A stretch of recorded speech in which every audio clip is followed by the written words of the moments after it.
प्रकारचा अष्टांग योग आहे आणि जर तुम्ही रोज शेती कराल तर तुम्ही परफेक्टली फिट अँड फाईन राहाल.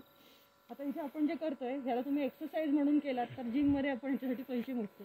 इथे तुम्हाला एक्सरसाइज करताना पैसे मोजायची गरज नाही. इथे अशा पद्धतीने चुना पकडायचा आहे.